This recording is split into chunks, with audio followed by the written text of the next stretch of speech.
তারাবির নামাজের নিয়ত কিভাবে করব? তারাবির নামাজের নিয়ত কিভাবে করবেন? কারণ মুখস্থ আছে তারাবির নিয়ত? নামাইতুয়ান বলেন, কার মুখস্থ আছে? একজন বলেন অন্তত। তারাবির নিয়ত কে বলতে পারবে? বলেন বলেন ভাই।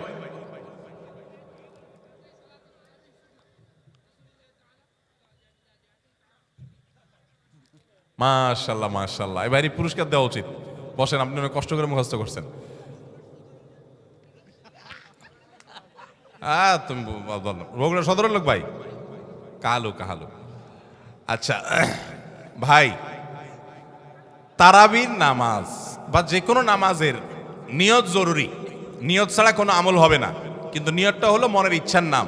নিয়তটা কিসের নাম? আমি ভাইকে দিয়ে নিয়তটা কেন শুনছি সেটা আপনারা জানেন? জানেন না আপনারা?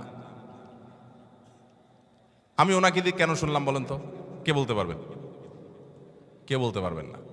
আমি ওনারা দিয়ে এই জন্য শুনছি যে ওইটা আমার জানা ছিল না। এটা হলো সত্য কথা। ওইটা আমি নিজেও জানি না।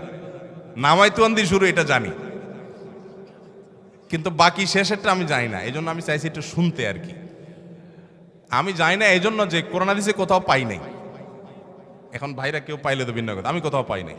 এই নিয়ত মুখে এরকম গদবাদা উচ্চারণ করা, হ্যাঁ এটা পাইছি আমরা ছোটবেলা বোগদাদি কায়দায়। বোগদাদি কায়দা এটার জন্য কত মাইদ্যরে হয়তো খাইছি, পাইয়া তখনই ভুলে গেছি। এটা পরবর্তীতে কোরআন হাদিসে যেহেতু পাই নাই, এই জন্য আর আমরা ওটা মুখস্থ করি নাই। ভাইরা আমার, নামাজের জন্য এরকম নামাইতুয়ান, এরকম গদবাদা যে দোয়া আমরা শিখেছি, এগুলোর কোনোটি কোরআন বা সুন্নাহর কোথাও আমরা নিয়ত করব মন থেকে যে আমি তারাবির নামাজ পড়ছি, বাস এটা আমার ইন্টেনশন আছে, নিয়ত আছে, মনে আছে, এটাই যথেষ্ট। মুখে উচ্চারণ করা জরুরি না, এবং মুখে উচ্চারণ করা এটা সুন্নাহও না।